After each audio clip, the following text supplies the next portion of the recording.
ठीक है। तो ग्रीक स्कल्पचर्स जो है आपको फेशियल फॉर्म्स में, परफेक्ट फेशियल फॉर्म्स में मिलेंगे, और जो ग्रीक स्कल्पचर्स में आपको 3 पीरियड इसमें नहीं दे रखा, बाद में हम अभी पढ़ेंगे जब हम ग्रीक स्कल्पचर डिटेल में पढ़ेंगे। तो ग्रीक स्कल्पचर जो है 3 पीरियड में आपको देखने को मिलते हैं, आर्किक, क्लासिक और हेलेनिस्टिक। तो ये 3 पीरियड में आपको जो है ग्रीक आर्किटेक्चर, ग्रीक स्कल्पचर देखने को मिलेगा। और इसके स्कल्पचर्स जो है किसके द्वारा जो है, आपको 3 आर्टिस्ट की बात भी हम ग्रीक स्कल्पचर्स में करते हैं, और उसकी जो डिटेलिंग और उनकी जो डिफरेंट डिफरेंट आर्टिस्टिक स्टाइल है उसके साथ हम ग्रीक स्कल्पचर पढ़ेंगे अभी थोड़ी देर में। और अब हम ग्रीक में सबसे इम्पोर्टेंट जो एक डिफिनेशन होता है वो क्या होता है, 3 टाइप्स ऑफ कॉलम्स की बात हम ग्रीक में करते हैं। तीनों का डेवलपमेंट जो है ग्रीक में हुआ है, एक है डोरिक, दूसरा है आइकॉनिक, तीसरा है कोरिंथियन। तो डोरिक में आप देखिए सिंपल जो है, ये कैपिटल जो है बिल्कुल ही सिंपल होता है, इसमें कुछ नहीं होता, और ये फ्लूटेड आपको कॉलम मिलेगा। फिर आइकॉनिक में जाइएगा तो ये स्क्रॉल टाइप का डिजाइन आपको कैपिटल में मिलेगा। और जब हम कोरिंथियन में जाते हैं तो यहाँ पे आप कितनी भी सारी डिटेलिंग जो समय के साथ इंक्लूड करते जाइए, तो इस तरह के पिलर्स कोरिंथियन हो जाते हैं। तो जो जिसमें आपको डिटेलिंग यहाँ नहीं मिलेगी उसको हम डोरिक बोलते हैं। जिस आइकॉनिक पिलर में आपको ये स्क्रॉल टाइप का डिजाइन मिलेगा उसको हम आइकॉनिक बोलते हैं। और जो भी पिलर इस तरह के होंगे और यहाँ पे बहुत सारी डिटेलिंग होगी, फैंसी डिजाइन होगी, उसको हम कोरिंथियन बोलते हैं। तो इस तरह के पिलर्स का यूज आप देखिए कि जैसे मैंने आपको रेनेसेंस आर्ट एंड आर्किटेक्चर बताया था, तो उस टाइम भी इस तरह के पिलर्स का यूज हो रहा था। तो ये डेवलपमेंट जिसका स्टार्ट है वो ग्रीक में स्टार्ट हो जाता है। तो जैसा कि मैंने आपको पहले बताया, स्कल्पचर क्या है, 3 पीरियड्स में है, आर्किक, क्लासिकल और हेलेनिस्टिक। तो ये स्कल्पचर हम जो है समझने की कोशिश करेंगे, और इनकी डिटेलिंग आप किस तरह से एक दूसरे से अलग हैं वो हम समझने की करेंगे कोशिश।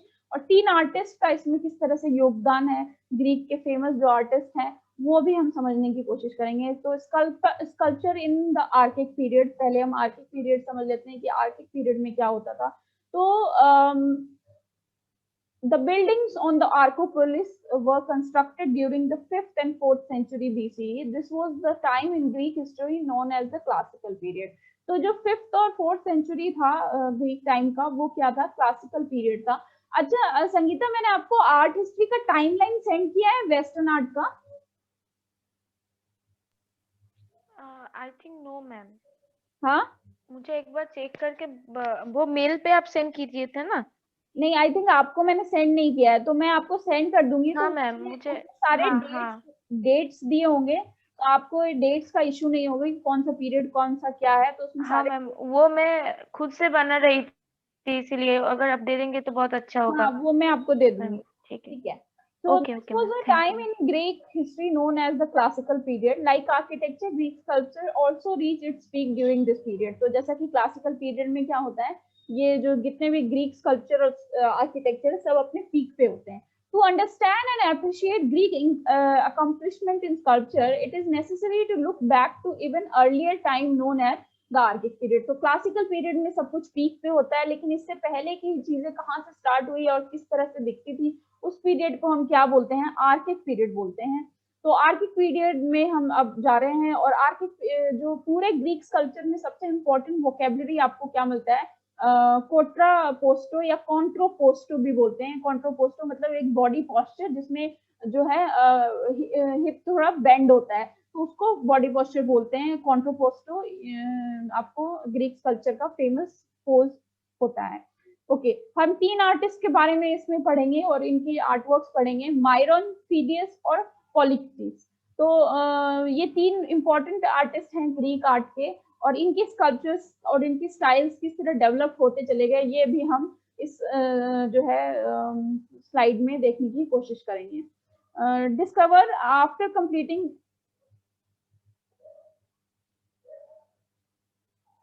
ओके, सो इस पूरे जो आर्ट हमारा स्कल्पचर का स्लाइड है, इसको डिस्कवर करने के बाद हम ये समझ जाएंगे कि explain how Greek sculpture change over time from the archaic period through the classical period and Hellenistic period. तो जैसा कि मैंने आपको बोला कि 3 पीरियड हैं, आर्किक पीरियड, क्लासिकल पीरियड और हेलेनिस्टिक पीरियड। इनमें डेवलपमेंट्स हुई है आर्ट, आर्किटेक्चर, स्कल्पचर की।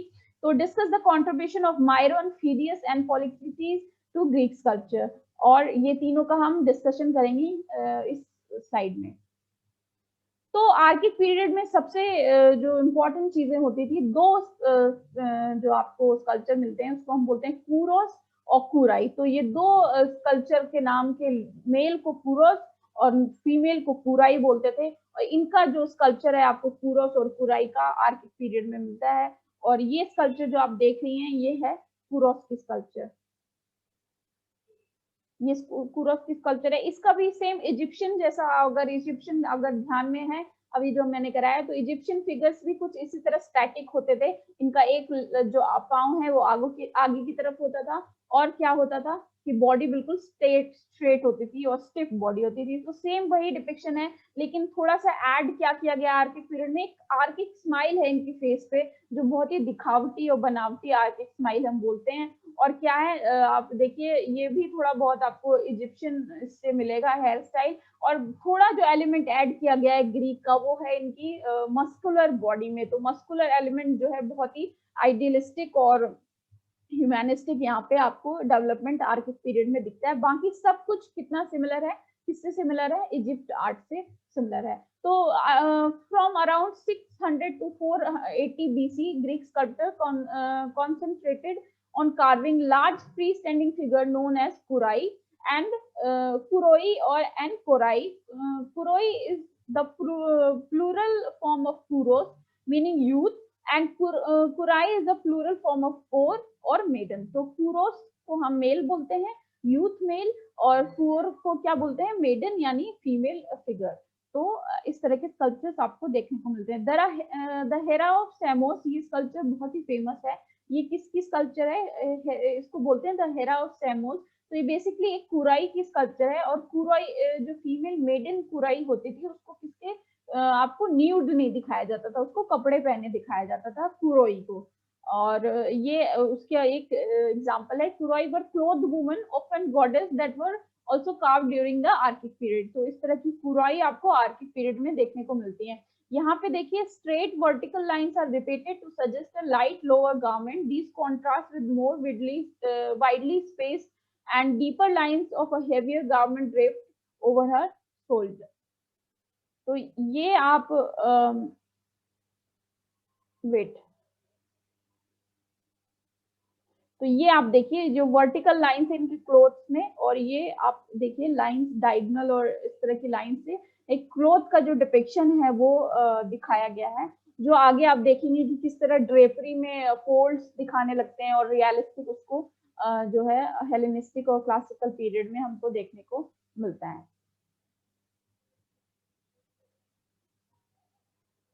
अब हम आपको आर्किक पीरियड में इसी तरह के स्कल्पचर्स मिलेंगे। अब हम sculpture in the classical period की बात करते हैं। तो क्लासिकल जो पीरियड में आपको इस तरह के स्कल्पचर मिलते हैं, जो डिस्क थ्रोअर बोल लीजिए या डिस्क प्लेयर बोल लीजिए, इस तरह का स्कल्पचर आपको जो है क्लासिकल पीरियड में मिलता है।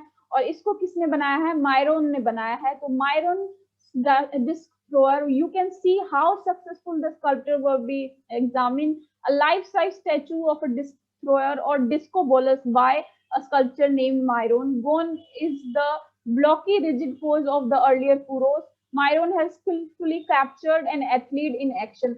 तो आप अभी तक जो आर्किक पीरियड का कुरोस और कुराई था उस तरह का ये नहीं है। इसमें आपको मूवमेंट स्ट्रेंथ और जो है मसल्स का यूज जैसे ह्यूमैनिस्टिक बॉडी में होता है वो यहाँ पे देखिए कितना अच्छे से दिखाया गया है। तो मायरोन जो स्कल्पचर थे उन्होंने इस तरह का आर्टिस्टिक जो एलिमेंट है क्लासिकल में जोड़ना शुरू किया, जिस तरह से इतने रियलिस्टिक और जो मूवमेंट वाले स्कल्पचर हैं आपको क्लासिकल पीरियड में देखने को मिलेंगे, जो कुरोस और कुराई से बिल्कुल अलग है। Roman reproduction, Myron chief material was bronze. तो जैसा कि मैंने आपको पहले बताया कि जो ग्रीक स्कल्पचर्स थे वो सारे क्या थे, ब्रॉन्ज में बने थे। लेकिन क्योंकि इनको फिर से मोल्ड कर दिया गया और इसका डिस्ट्रॉय कर दिया गया, तो रोमन टाइम में इन सारे स्कल्पचर्स का मार्बल कॉपी बना था जो आज हमको मिलता है।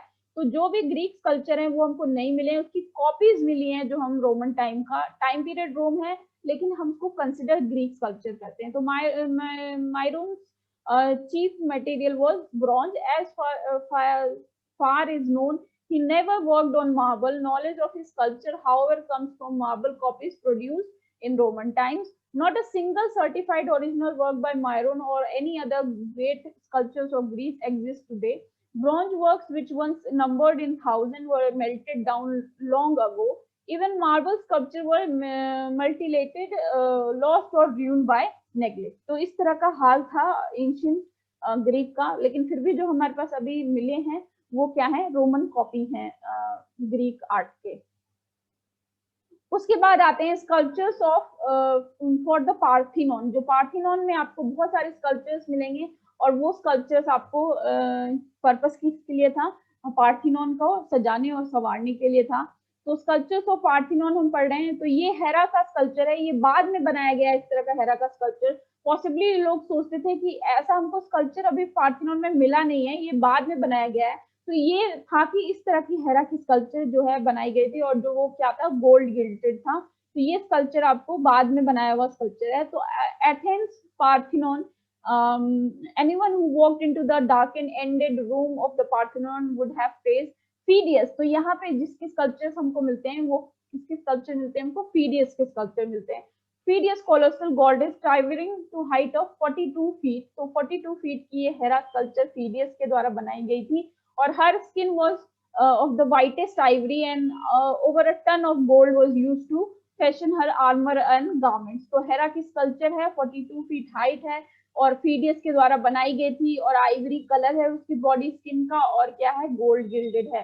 Precious stones were used for her eyes and or decoration her helmet। A slight smile softened a face that looked as it could turn cruel and angry at any moment। तो एक आपको जो डिफरेंट टाइप का expression इसकी face पे मिलता है, जो कभी भी गुस्सा और जो है क्रूअल हो सकती है, इस तरह का एक्सप्रेशन इसकी जो है फेस पे हमको देखने को मिलता है, जो आर्किक स्माइल से बहुत अलग है। अदर स्कल्पचर ऑफ फीडियस, तो पार्थिनॉन में आप देखिए यहाँ पे स्कल्पचर्स आपको देखने को मिलते हैं, यहाँ पे स्कल्पचर्स देखने को मिलते हैं। तो ये स्कल्पचर्स जो है ये सारे किसने बनाए हैं, फीडियस ने बनाए हैं।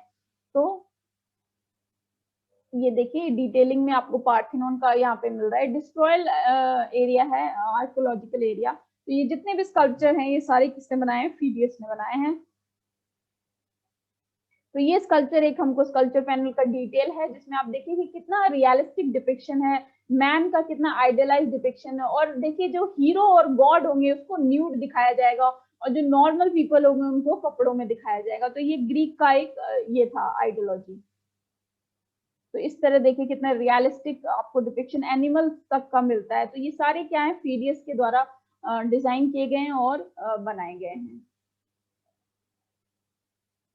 तो प्रोसेशन ऑफ हॉर्समैन, ये एक बहुत फेमस कल्चर है पार्थिनॉन का। पार्थिनॉन में हमको मिलता है प्रोसेशन ऑफ हॉर्समैन। तो इसमें प्रोसेशन का सीन दिया गया है। An irritated horseman turned raised his hand in warning to the horseman behind him.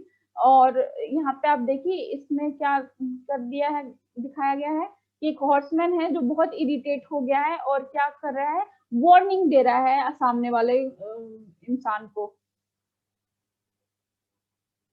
The rider behind responds by reining in his rearing horse।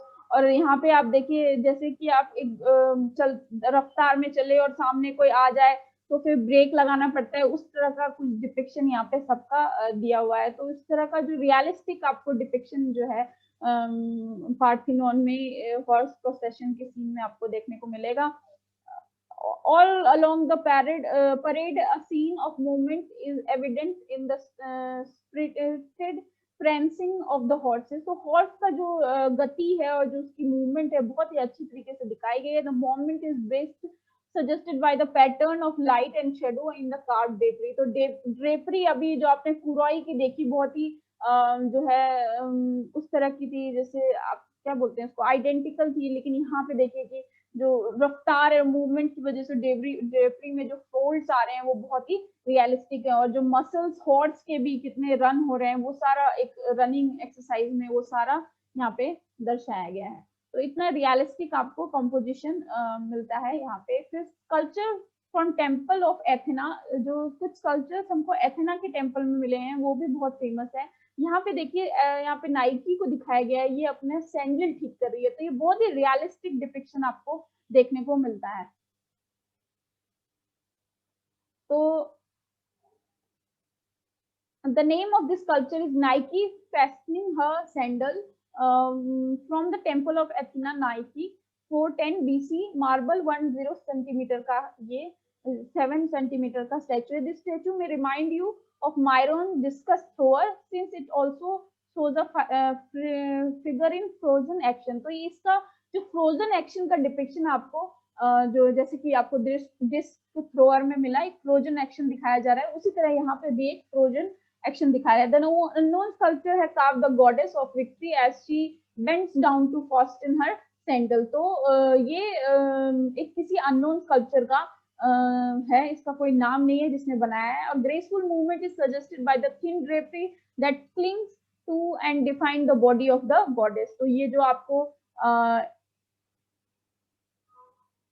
यहाँ पे जो लाइंस देख रही है, देखिए थिन ड्रेपरी की, इसके पैर भी दिख रहे हैं, इतना फाइन क्लोथ है इसका. तो इस तरह का रियलिस्टिक डिपिक्शन आपको जो है टेम्पल ऑफ एथेना के इसमें देखने को मिलता है. और ये जो नाइकल फास्टन हर सैंडल जो है वो बहुत ही फेमस स्कल्पचर है. अब पॉलीक्रिटिस का हम स्कल्पचर पढ़ रहे हैं. तो पॉलीक्रिटिस का एक बहुत ही फेमस स्कल्पचर है, उसको हम बोलते हैं स्पीयर बियरर.